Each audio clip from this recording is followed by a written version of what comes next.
आणि त्याचीच आपण शिवपिंड तयार करायची आहे। दिगंबराय आहे मला माहिती नाही, तुम्हाला जर पार्वती पते हर हर ओम नमः शिवाय। तर आपल्या पूजेसाठी फुले आणि ही सर्व सामग्री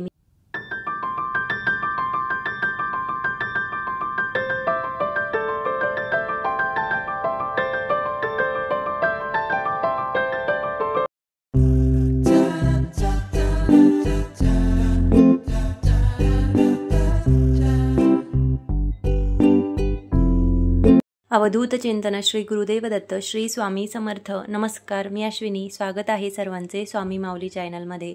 आजच्या व्हिडिओमध्ये मी हरतालिकेची पूजा कशी केली, त्यासोबतच उंबरठा पूजन कसे केले, त्याची तयारी कशी केली, यासोबतच आज हरतालिका आहे तर हरतालिकेच्या दिवशी आपल्याला पूजा ही कोणत्या वेळेत करायची आहे आणि कोणत्या वेळेत नाही करायची हे सुद्धा आपण जाणून घेणार आहोत। तर या दिवशी 1.5 तासाचा जो कालावधी आहे तर त्या कालावधीमध्ये आपल्याला हरतालिकेची पूजा करायची नाही, तर तो काळ कोणता याबद्दल आपण माहिती जाणून घेणार आहोत। तर व्हिडिओ स्किप न करता शेवटपर्यंत नक्की बघा आणि तुम्ही जर चॅनलवरती नवीन असाल तर चॅनलला लाईक, शेअर आणि सबस्क्राईब नक्की करा आणि व्हिडिओला हाईप सुद्धा करा। चला तर मग व्हिडिओला सुरुवात करूया। तर सर्वात आधी दिवसाची सुरुवात मी उंबरठा पूजनाने केली होती। तर आपल्यापैकी बऱ्याच महिला हे दिवसाची सुरुवात उंबरठा पूजनानेच करत असतात। उंबरठा पूजन केल्याने आपल्या घरामध्ये सकारात्मक वातावरण निर्माण होते, त्यासोबत नकारात्मक शक्ती दूर राहण्यास मदत होते। हळदीचं लेपन केल्याने आपल्या घरामध्ये सकारात्मक लहरी निर्माण होतात। तर आपण प्रत्येक पौर्णिमेला, गुरुवारी, अमावस्येला, शुक्रवारी या दिवशी आवर्जून हळदीचं लेपन हे करायलाच हवं। उंबरठ्यावरती एका तांब्याने पाणी ओतून घेतले, उंबरठा स्वच्छ पुसून घेतला, त्यानंतर उंबरठ्यावरती हळदीचं लेपन केलं आणि त्यानंतर सुंदर अशी रांगोळी काढली। रांगोळीवरती हळदी, कुंकू, अक्षदा वाहून घेतल्यात आणि त्यानंतर उंबरठ्यावरती जी रांगोळी काढून घेतलेली होती त्यावरती हळदी, कुंकू, अक्षदा वाहून घेतल्या आणि एक फूलसुद्धा अर्पण केले। सोबतच दिवासुद्धा लावून घेतला। तर दिव्याला इथे मी तांदळाचं आसन दिलेलं आहे आणि त्यावरती हळदी, कुंकू वाहून घेतलं, त्यानंतर दिवासुद्धा लावून घेतला आणि छान अशी माझ्या दिवसाची सुरुवात झालेली होती। त्यानंतर उंबरठ्याला धूप, अगरबत्ती सुद्धा ओवाळून घेतली आणि त्यानंतर बाकीचे कामं आवरून घेतले। तर बघा दिवसाची सुरुवात छान अशी झालेली आहे। तर आम्ही जिथे राहतो तिथे पाठीमागे असं शेत आहे, तर निसर्गाच्या सानिध्यामध्ये छान असं वाटतं। प्रत्येक दिवस हा निसर्गाच्या सानिध्यात उजाळला की दिवस हा अगदी छान जातो। तर दिवसाची सुरुवात ही मस्त झालेली आहे।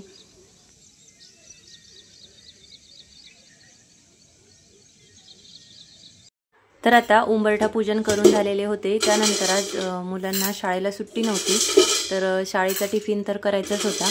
तर टिफिन करून झाला, त्यानंतर सर्व कामे पटापट आवरून घेतली आणि त्यानंतर पूजेचं जे साहित्य आहे तर ते मी काढून ठेवलं होतं, कारण काल रात्री पूजेचं जे साहित्य आहे तर ते काढता आलं नाही, म्हणून मग मी आज सकाळी लवकर आवरून घेतलं आणि पूजेचं साहित्य बाजूला काढून ठेवलं।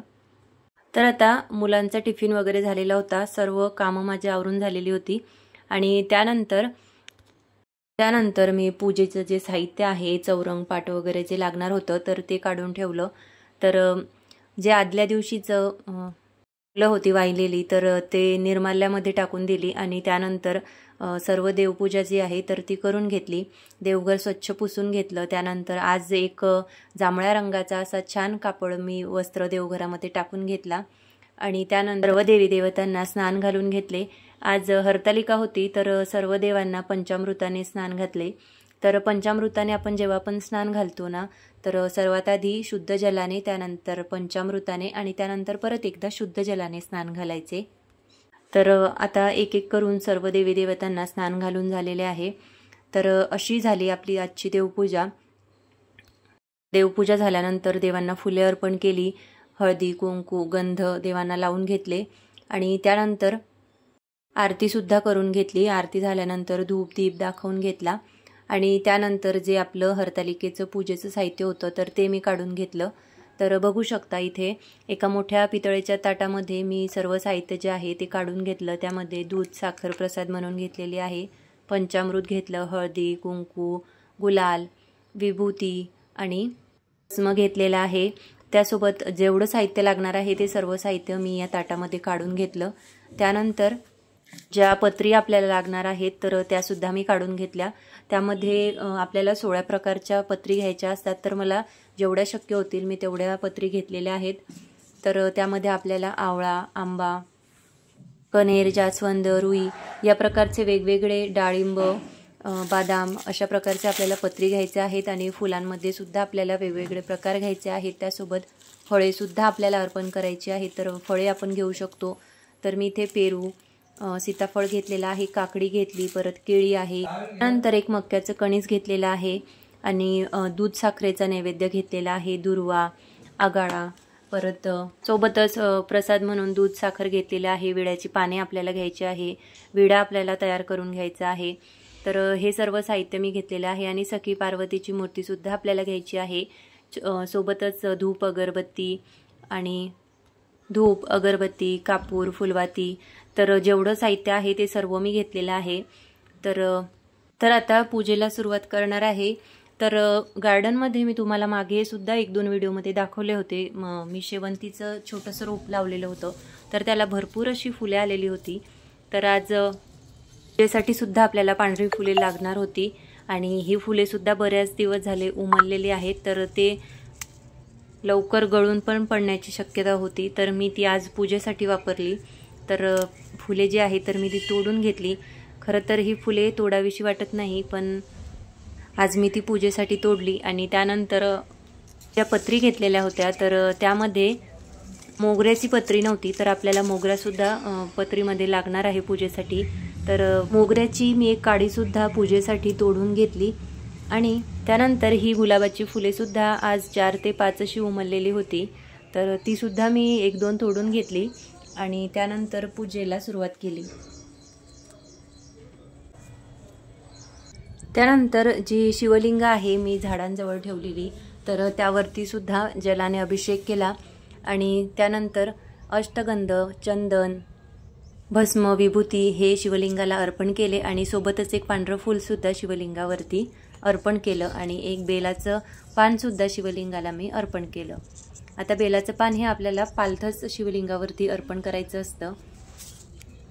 ओम नमः शिवाय, ओम नमः शिवाय. त्यानंतर पूजेसाठी बघा मी जी दारातूनच पांढरी फुले तोडून आणली होती तर ती प्लेटमध्ये काढून ठेवली. त्यानंतर वाळू आपल्याला सर्वात महत्त्वाची आहे. वाळू शिवलिंग तयार करण्यासाठी आपल्याला लागणार आहे. तर अशी मी डब्यात प्रत्येक वर्षी वाळू ही भरून ठेवत असते आणि प्रत्येक वर्षी तीच वाळू मी नव्याने उपयोगात घेत असते. त्यावरती जे काही आपण जलाचा, पंचामृताचा, फुलांचा, पानांचा वर्षाव करत असतो, तर ते सर्व साहित्य निर्माल्यामध्ये टाकून वाळू जी आहे ती मी प्रत्येक वर्षी स्वच्छ धुवून वाळू घालते आणि त्यानंतर अशी डब्यामध्ये भरून ठेवते. तर बघू शकता इथे सर्व साहित्य जे आहे ते मी काढून ठेवलेलं आहे. त्यानंतर एक पाट घेतलेला आहे, पाटावरती पांढरं वस्त्र मी अंथरून घेतलेलं आहे आणि अशा प्रकारे पूजेचं सर्व साहित्य मी तयार केलेलं आहे. त्यानंतर जी रांगोळी मी घरीच तयार केलेली होती, तर ती रांगोळीसुद्धा मी अशा प्रकारे पूजेमध्ये मांडून घेतली आणि पूजेला सुरुवात केली. पूजेमध्ये सर्वात महत्त्वाचं म्हणजे आपल्याला भगवान शिवशंकरांचा त्यांच्या कुटुंबासहित फोटो सुद्धा घ्यायचा आहे, तर तो मी घेतला. असं मी मागच्या बाजूने हे ठेवून घेतलेला आहे आणि त्यानंतर आता पूजेला सुरुवात करणार आहे. तर सर्वात आधी आपल्याला शिवपिंड तयार करून घ्यायची आहे. तर त्यासाठी मी एक मोठं पितळेचं ताट घेतलेलं आहे. याऐवजी स्टीलचं घेतलं तरी देखील चालेल. सर्वात आधी आपण इथं दिवा प्रज्वलित करून घेणार आहोत. तर त्यासाठी मी एक छोटा चौरंग ठेवून घेतला आणि त्यावरती जो तुपाचा दिवा घेतला होता तर तो मी लावून घेणार आहे. तेलाचा दिवा मी आधीच लावलेला आहे. तर इथे एक छोटी वाटी घेतली आणि त्यामध्ये आसन म्हणून थोड्या अक्षता टाकून घ्यायच्या आहे, किंवा मग त्याखाली तुम्ही लाल, पिवळं किंवा केशरी आसन ठेवलं तरी देखील चालेल. आता यानंतर यावरती हळदी आणि कुंकू टाकून घेणार आहे. आता हळदी कुंकू वाहून झाल्यानंतर दिवा जो आहे तुपाचा तर तो मी या वाटीमध्ये ठेवून घेतलेला आहे. त्यानंतर आता दिवा प्रज्वलित करून घेणार आहे.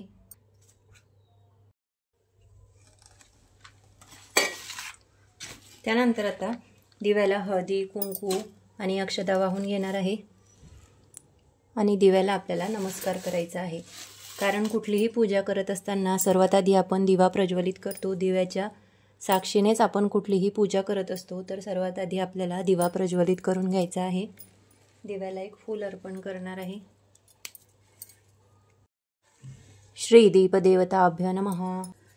तर आता इथे या पितळीच्या प्लेटमध्ये मी हे थोडं गंगाजल टाकून घेतलेलं आहे. त्यानंतर आपल्याला जेवढी हवी तेवढीच आपण वाळू याच्यामध्ये घ्यायची आहे. आता मी छोटीच वाळूची पिंड तयार करणार आहे, तर मी तेवढीच वाळू घेणार आहे. वाळू ही आपल्याला वाहत्या पाण्यामधली घ्यायची आहे. तर आता या वाळूमध्ये मी थोडं पाणी टाकून घेणार आहे, जेवढं आपल्याला लागेल तेवढं. आपल्याला वाहत्या पाण्यामधील नदीतीलच घ्यायची असते आणि जर नाहीच मिळाली तर अशा वेळी आपण मातीची शिवपिंड तयार केली तरी देखील चालेल, पण शक्यतो आपल्याला प्रत्येकालाच वाळू जी असते तर ती मिळतेच. तर आपण प्रयत्न केला तर आपल्याला नक्कीच वाळू मिळेल आणि त्याचीच आपण शिवपिंड तयार करायची आहे. ओम नमः शिवाय. आता ही वाळू मी भिजवून घेणार आहे आणि याची शिवपिंड तयार करून घेणार आहे. आता शिवपिंड आपण तयार करून घेणार आहोत. तर त्यासाठी शिवपिंडीची जी जलधारा आहे तर ती आपल्याला उत्तर दिशेला करायची आहे.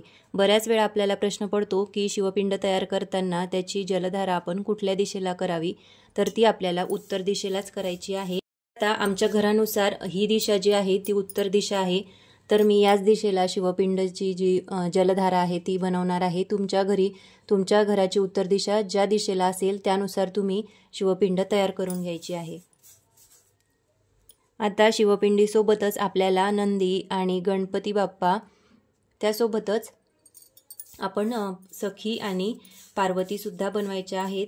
तर आपल्याला सखी पार्वतीची जर मातीची मूर्ती मिळाली तर आपण या वाळूने नाही बनवल्या तरी देखील चालेल. तर आपल्याला सखी आणि पार्वतीच्या मूर्तीसुद्धा बाजारात सहज मिळून जातील. आणि जर नाहीच मिळाल्या तर ही जी वाळू आहे तर यानेच आपण सखी आणि पार्वती या दोघींची जी मूर्ती आहे तर ती बनवायची आहे. मूर्ती म्हणजे आपल्याला जर प्रतिमा नाही काढता आली तर आपण जरी असे वाळूचे ढीग ठेवून दिले आणि त्यांना सखी आणि पार्वती स्वरूप मानले तरी देखील चालेल. शेवटी आपला भाव महत्त्वाचा आहे आणि त्यासोबतच गणपती बाप्पांची सुद्धा मूर्ती बनवायची आहे आणि नंदी देखील काढायचा आहे. अंडाकृती मी इथे नंदी काढून घेते. तर हे झाले आपले नंदी आणि त्यानंतर आपल्याला सखी पार्वतीची सुद्धा वाळूची मूर्ती तयार करायची आहे. आणि जर आपल्याला बाजारात मिळाली तर नाही केली तरी देखील चालेल. आणि जर आपल्याला मूर्त्या नाही मिळाल्या तर आपण अशा प्रकारे वाळूची मूर्ती सखी पार्वतींची तयार करायची आहे.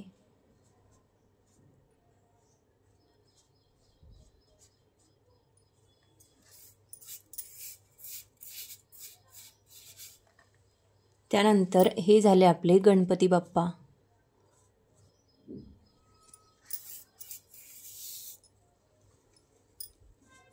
ओम गंगणपते नमः. ओम गंगणपते नमः. ओम गंगणपते नमः. तर अशा प्रकारे आपण थोडक्यात इथे कैलास पर्वतच स्थापन करून घेतलेला आहे. तर आता आपण पूजेला सुरुवात करणार आहोत.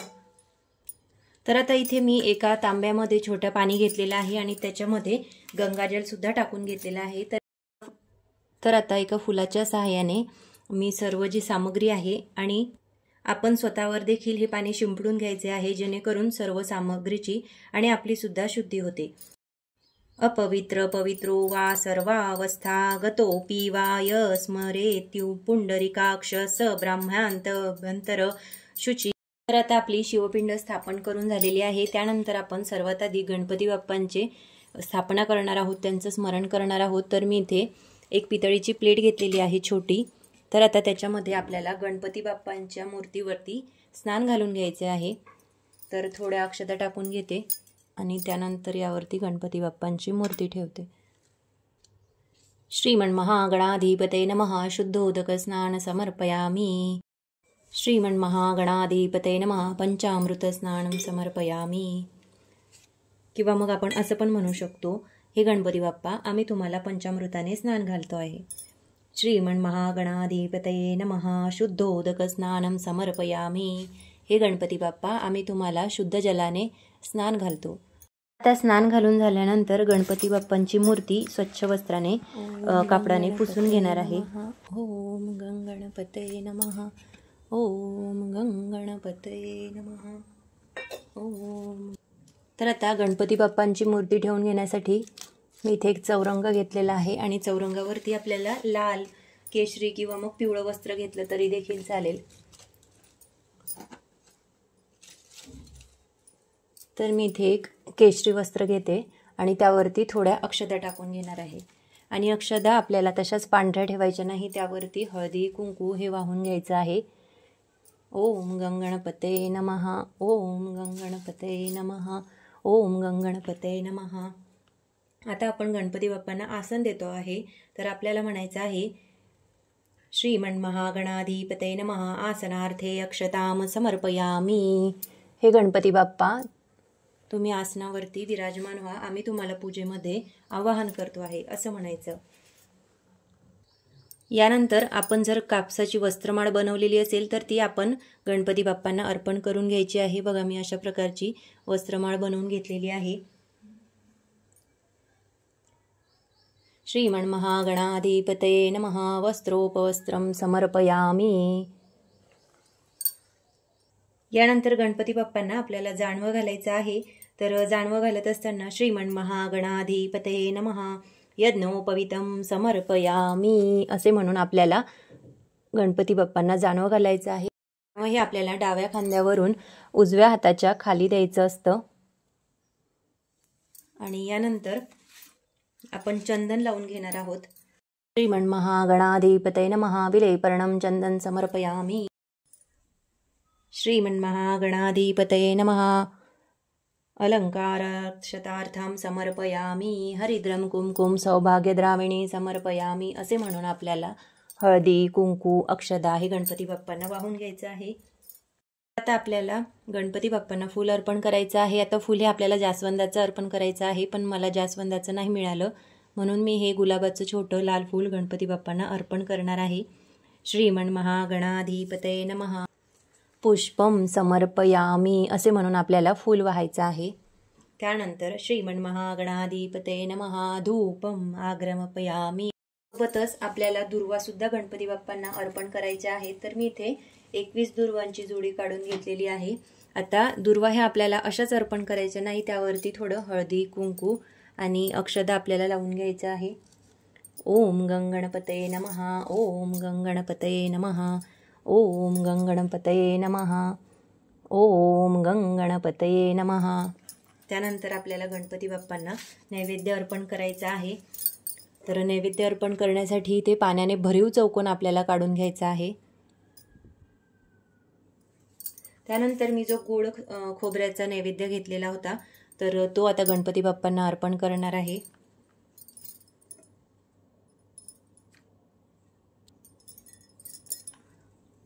ओम भूर्भुवस्वः तत्सवितुर्वरेण्यं भर्गो देवस्य धीमहि धियो यो न प्रचोदयात्. ओम भूर्भुवस्वः तत्सवितुर्वरेण्यं भर्गो देवस्य धीमहि धियो यो न प्रचोदयात्.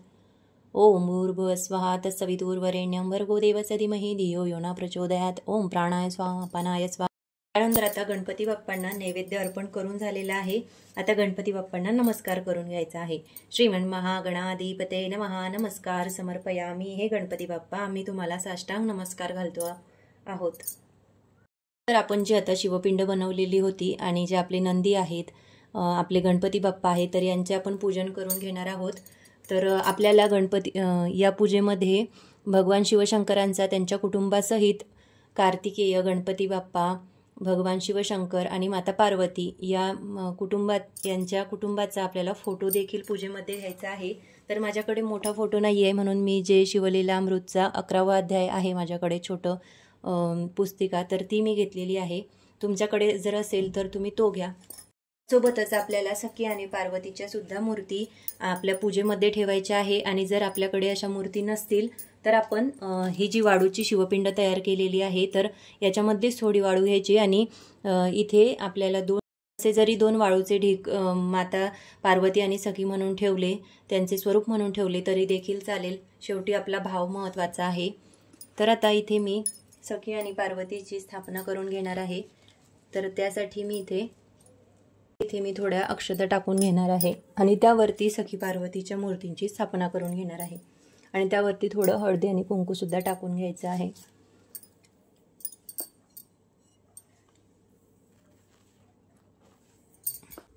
ओम गणपते नमः।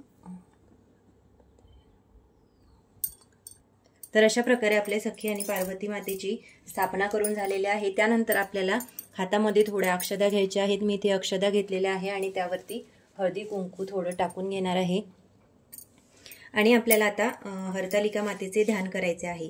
पीत कौशेय वसाना हेमाभा कमलासनम भक्ताना वरदा नित्यं पार्वती चिंतायाम्यहं विधाय वालुकालिंगम अर्चयतिं महेश्वरम पूर्णेन्दु वंदना ध्याये द्वारितालिका वरप्रदाम मंदारमाकुलती ताकलाये कपालमाकाल किंतशेखराय दिगंबराय च दिगंबराय नमः शिवाय च नमः शिवाय श्री उमा महेश्वराभ्य नमः ध्यायामी असे म्हणून आपल्याला अक्षता व्हायच्या आहेत।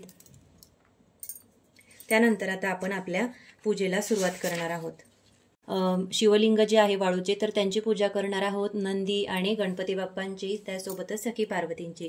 तर त्यासाठी जो इथे शुद्ध पाण्याने भरून तांब्या मी घेतलेला आहे तर त्यामध्ये एक फूल बुडवायचं आहे आपल्याला आणि सर्वात आधी शुद्ध पाण्याने, त्यानंतर पंचामृताने आणि त्यानंतर परत एकदा शुद्ध पाण्याने आपल्याला शिवपिंडीला स्नान घालून घ्यायचं आहे आणि स्नान घालत असताना शुद्धोदकं स्नानं समर्पयामि असे म्हणून आपल्याला फुलाच्या सहाय्याने थोडे थोडे पाणी शिंपडून घ्यायचे आहे। आता आपली शिवपिंड वाळूची आहे त्यामुळे आपण डायरेक्ट पाण्याने अभिषेक नाही करू शकत, म्हणून आपल्याला फुलाच्या सहाय्यानेच त्यावरती स्नान घालून घ्यायचे आहे। स्नान समर्पयामि। त्यानंतर परत एकदा शुद्ध जलाने स्नान घालणार आहोत। शुद्धोदकं स्नान समर्पयामि, शुद्धोदकं स्नान समर्पयामि। गणपती बाप्पांना सुद्धा आणि नंदींना सुद्धा स्नान घालून घेणार आहोत।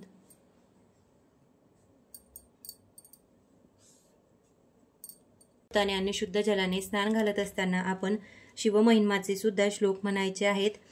आपल्याला म्हणणे शक्य नसेल तर आपण फक्त ओम नमः शिवाय ओम नमः शिवाय असे म्हटले तरी देखील चालेल। आणि यानंतर आपल्याला मूर्ती जी आहे ती प्राणप्रतिष्ठित करायची आहे। त्यासाठी कुठला मंत्र म्हणावा हे आपल्या आधीच्याच एका व्हिडिओमध्ये मी तुमच्यासोबत शेअर केलेला आहे, तर तो मंत्र म्हणून आपण आपल्या मूर्तीची प्राणप्रतिष्ठा करायची आहे। त्यानंतर आपण आता आपली पूजा करणार आहोत। तर सर्वात आधी शिवलिंगावरती आपल्याला वस्त्र अर्पण करायचे आहे। तर वस्त्र म्हणजे आपण एखादा पांढरा कोरा वस्त्र सुद्धा आपण शिवलिंगावरती अर्पण करू शकतो किंवा मग कापसाची जी आपली वस्त्रमाळ आहे तर ती सुद्धा आपण तयार करून घ्यायची आहे आणि ती शिवलिंगावरती अर्पण करायची आहे। तर मी ही कापसाची वस्त्रमाळ तयार केली आहे आणि त्याला अष्टगंध लावून घेते आणि ही माळ आता शिवलिंगावरती अर्पण करणार आहे। सर्वभूषाधिके सौम्ये लोकलज्जा निवारे मदयोपयधिते तुम्भं वाससी प्रतिगुह्यातम श्री उमां वस्त्रोपवस्त्रों समर्पयामि असे म्हणून आपल्याला कापसाची वस्त्रमाळ अर्पण करायची आहे। त्यानंतर जानवे अर्पण करायचे आहे। तर जानवं मी आता इथे भगवान शिवशंकरांच्या पिंडीवरती अर्पण करणार आहे। त्यानंतर आपल्याला गंध अर्पण करायचा आहे। विलेपर्णं चंदन समर्पयामि। त्यानंतर अक्षदा अर्पण करायच्या आहेत।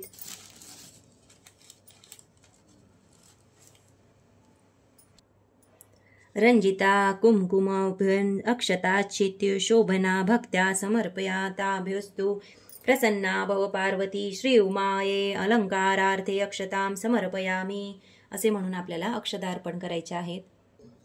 यानंतर तुम्ही जर भस्म घेतलेला असेल तर तो सुद्धा अर्पण करायचा आहे आपल्याला शिवलिंगावरती।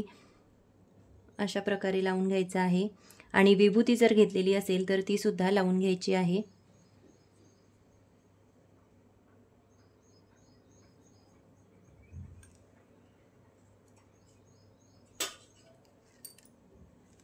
यासोबतच गणपती बाप्पा आणि नंदींना देखील आपल्याला हळदी कुंकू वाहून घ्यायचं आहे।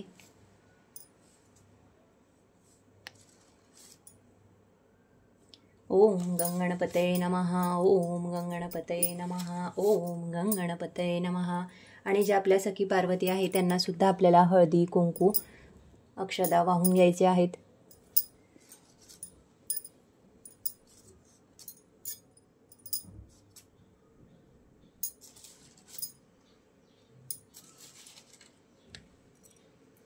यांना सुद्धा एक एक फूल आपल्याला अर्पण करायचं आहे. आणि महादेवांना सुद्धा विविध प्रकारची फुले आपल्याला अर्पण करायची आहे.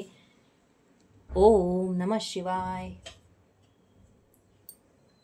ओम गंगणपतये नमः. श्री. त्यानंतर सखी पार्वतींना सुद्धा एक एक फूल आपण अर्पण करणार आहोत.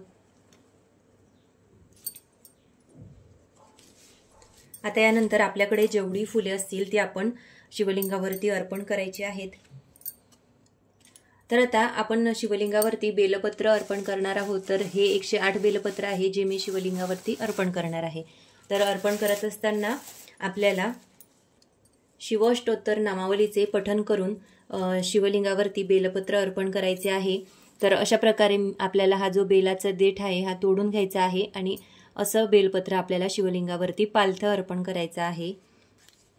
तर आता इथे मी शिवाष्टोत्तर नामावलीने शिवलिंगावरती 108 बेलपत्र अर्पण करणार आहे. ओम शिवाय नमः. ओम महेश्वराय नमः. ओम शंभवे नमः. ओम पिनाकिने नमः. ओम शशिशेखराय नमः. दूरदर्शाय. ओम गिरीशाय नमः. ओम भालचंद्राय नमः. ओम अनघाय नमः. ओम भुजंगभूषणाय नमः. ओम भर्गाय नमः. ओम गिरिधन्वने नमः. ओम गिरिप्रियाय नमः. ओम कृत्तिवाससे नमः. ओम पुरातने नमः. ओम भगवते नमः. ओम प्रथमाधिपते नमः. ओम मृत्युंजयाय. ओम सहस्राक्षाय नमः. ओम सहस्रपदे नमः. ओम अपवर्गप्रदाय नमः. ओम परमेश्वराय नमः. तर आता माझं इथे शिवाष्टोत्तर नामावलीचे पठण करून शिवलिंगावरती 108 बेलपत्र अर्पण करून झालेली आहे. त्यानंतर आता आपल्याकडे जी काही फुले असतील आणि पत्री असतील तर ती आपल्याला अर्पण करायचे आहे. तर आता इथे मी मला जेवढे पत्री मिळाले आहेत तर तेवढ्या मी इथे घेतलेल्या आहेत. प्रकारचे वेगवेगळे 16 प्रकारच्या पत्री आपल्याला घ्यायच्या असतात, पण आपल्याला जेवढं शक्य होईल तेवढ्या आपण घ्यायच्या आहेत. तर मला इथे ज्या ज्या पत्री मिळाल्या आहेत तर त्या मी इथे अर्पण करणार आहेत. त्यामध्ये आंब्याच्या पत्री आहेत, पेरू, मोगरा, परत कन्हेरी आणि अशोक. त्यासोबतच हे कुठलं आहे मला माहिती नाही, तुम्हाला जर माहिती असेल तर मला नक्की सांगा हे कसल्या झाडाच्या पत्री आहेत. आणि याला एक फूलसुद्धा आहे. त्यासोबतच जास्वंदाचे सुद्धा पत्री घेतलेले आहेत मी 5. तर आता जेवढ्या माझ्याकडे पत्री आहेत तर त्या मी आता शिवलिंगावरती अर्पण करणार आहे. तर आता इथे मी सर्व पत्री एकदा घेतलेल्या आहे. तर आता पत्री अर्पण करत असताना आपल्याला ओम अशोकाय नमः. अशोकपत्र समर्पयामि. जगद्धात्रे नमः. धात्रीपत्रं समर्पयामि. कपर्दिने नमः. करवीरपत्रं समर्पयामि. कपालधारिणे नमः. कदम्बपत्र समर्पयामि. पार्वते नमः. ब्राह्मीपत्रे समर्पयामि. दुर्दशाय नमः. धतुरपत्र समर्पयामि. त्रिपुरान्तकाय नमः. सर्वेश्वराय नमः. नानाविधपत्राणि समर्पयामि. अशा प्रकारे अनेक प्रकारची पत्रे आपण शिवलिंगावरती अर्पण करायची आहेत. आणि या पत्रासोबत आपण दुसरी आपल्याला जेवढी पत्रे मिळतील तर ती आपण शिवलिंगावरती अर्पण करायची आहेत. यासोबत आता जी दुर्वा आणि आगाळ्याची पत्री आहे तर ती मी शिवलिंगावरती अर्पण करणार आहे. महेश्वराय नमः. दुर्वांकुरं समर्पयामि. त्रिपुरांतकाय नमः. अपामार्गापत्रं समर्पयामि. आघाड्याचे पान सुद्धा अर्पण केले. आणि त्यानंतर जी काही फुले आपल्याकडे असतील तर ती आपण अर्पण करायची आहे. तर या दिवशी आपण शिवलिंगावरती विविध फुले अर्पण करायचे आहे, जसे की चाफा, केवडा, कन्हेरी, बकुळ, धोत्र्याचे फूल हे आपण आवर्जून अर्पण करायचे आहे। त्यासोबतच सूर्यफूल, कमळ, जास्वंद, मोगरा, अशोक यापैकी कुठलेही फूल आपण शिवलिंगावरती अर्पण करायचे आहे। यासोबतच आपण शिवलिंगाला जे आपल्याला फळे उपलब्ध असतील तर ती सुद्धा आपण अर्पण करायची आहे। तर माझ्याकडे सीताफळ होतं, परत मक्याचं सुद्धा एक कणीस मी घेतलेला आहे, तर ते सुद्धा शिवलिंगावरती अर्पण करणार आहे। त्यासोबतच काकडी सुद्धा आपण शिवलिंगावरती अर्पण करायची आहे।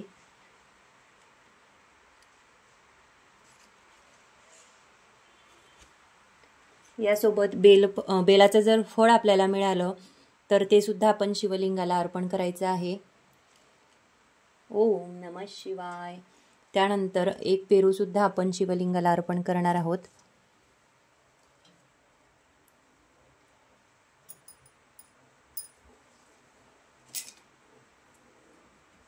ओम नमः शिवाय, ओम नमः शिवाय।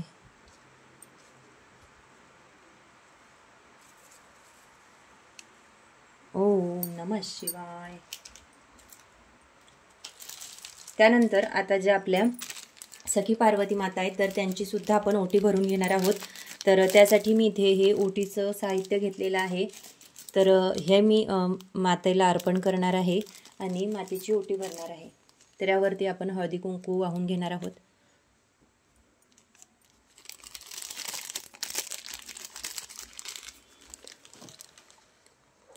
ओम महादेवताभ्यां नमः। तर आता ओटी अर्पण करून झालेले आहे। तसंच मला हे गोकर्णाचं एक फूल सुद्धा मिळालेलं होतं, तर ते सुद्धा भगवान शिवशंकरांना अर्पण केलं जातं, त्यांना अतिशय प्रिय आहे। तर ते सुद्धा शिवलिंगावरती मी अर्पण करून घेणार आहे। ओम नमः शिवाय, ओम नमः शिवाय। तर आता यानंतर आपल्याला विडे ठेवून घ्यायचे आहेत 2। तर बऱ्याच ठिकाणी 5 सुद्धा ठेवल्या जातात आणि बऱ्याच ठिकाणी 2 सुद्धा ठेवल्या जातात। तर आपल्याकडे जी पद्धत असेल त्यानुसार आपण विडे ठेवून घ्यायचे आहे। तर एक विडा असणार आहे गणपती बाप्पांचा आणि दुसरा विडा असणार आहे शिव पार्वती यांचा। तर तुमच्याकडे जशी पद्धत असेल त्यानुसार तुम्ही विडा ठेवून घ्यायचा आहे। तर बघा मी इथे एक नाणे ठेवून घेते आहे, त्यासोबतच एक हळकुंड, एक खारीक, खोबरं, बदाम आणि एक सुपारी, अशा प्रकारे मी इथे विडा ठेवून घेतलेला आहे। आणि त्यानंतर दुसरा सुद्धा विडा ठेवून घेणार आहे। 1 रुपयाचे नाणे, हळकुंड, बदाम, खारीक, सुपारी आणि खोबरे। तर अशा प्रकारचा जो आपला विडा आहे तो तयार झालेला आहे आणि विड्यावरती आपल्याला हळदी कुंकू अर्पण करायचा आहे। अक्षदा सुद्धा वाहून घेणार आहे।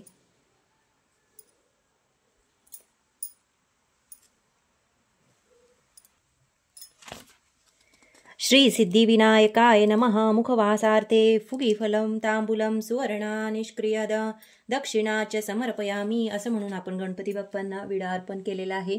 त्यानंतर शिवपार्वतींचा विडा अर्पण करणार आहोत। श्री उमा मुखवासार्थे फुगीफल तांबूलं सुवर्णा निष्क्रिय दक्षिणा च समर्पयामी। तर आपल्याकडे जशी पद्धत असेल त्यानुसार आपण 5 सुद्धा विडे ठेवू शकतो किंवा मग 2 सुद्धा विडे ठेवू शकतो। तर मी इथे 2 विड्याची पानं घेतलेली आहेत, 2-2 या प्रकारे 4 अशी। त्यानंतर विड्याला सुद्धा आपण एक फूल अर्पण करणार आहोत।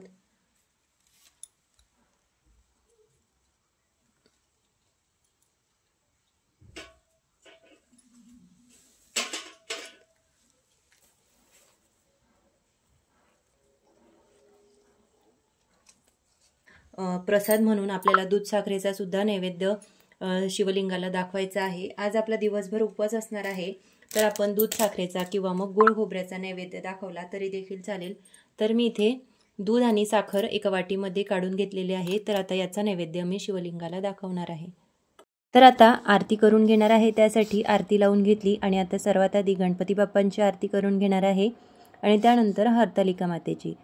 जय देवी हरतालिके सखी पार्वती अंबिके आरती ओवाळीते ज्ञानदीप कडिके जय देवी हरि अर्धांगी वससी ज्ञासी यज्ञ माहेरेसी तेथे अपमान पावसी यज्ञकुंडी गुप्त होसी जय देवी हरतालिके सखी पार्वती अंबिके आरती ओवाळीते ज्ञानदीप कडिके जय देवी रिगसी हिमाद्रीच्या पोटी कन्या होसी तू गोमटी उग्र तपश्चर्या मोठी आचरसी उठी जय देवी हरतालिके सखी पार्वती अंबिके आरती ओवाळीते ज्ञानदीप कडिके जय देवी ताप पंचाग्नी साधने धूम्रपाने अधोवदने केली बहुपोषणे भ्रताराकारणे जय देवी सखी पार्वती अंबिके आरती ओवाळीते ज्ञानदीप कडिके जय देवी लीला दाखविसी दृष्टी हे व्रत करिसी लोकांसाठी पुन्हा वरसी दुर्जटी मज रक्षावे संकटी जय देवी सखी पार्वती अंबिके आरती ओवाळीते ज्ञानदीप कडिके जय देवी आय वर्णू तव गुण अल्पमती नारायण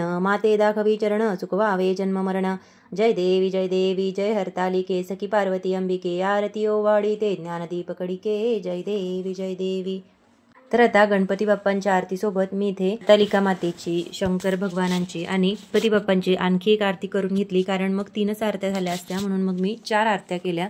नंतर सर्व घरामध्ये धूप दाखवला.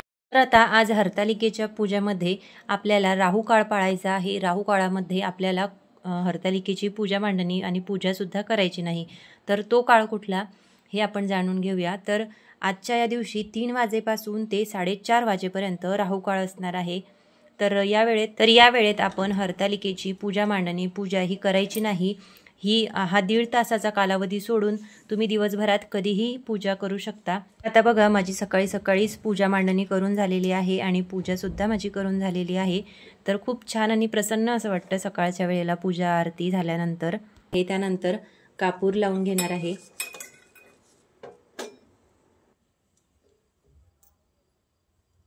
कर्पूर गौरम करुणावतारम संसारसारम रजवेंद्रहारम सदा वसंतम हृदयारविंदे पार्वतीपते हर हर महादेव. तर अशी आजची ही साधी सोपी पूजा मांडणी मी हरतालिकेची केलेली आहे आणि पूजा देखील केलेली आहे. तर कशी वाटली तुम्हाला आजची पूजा हे कमेंट करून मला नक्की सांगा. आणि तुम्ही जर चॅनलवरती नवीन असाल तर चॅनलला लाईक, शेअर आणि सबस्क्राईब करायला विसरू नका, जेणेकरून असेच नवनवीन व्हिडिओ तुम्हाला लवकर बघायला मिळतील. परत भेटूया अशाच एका नवीन व्हिडिओसोबत. तोपर्यंत श्री स्वामी समर्थ.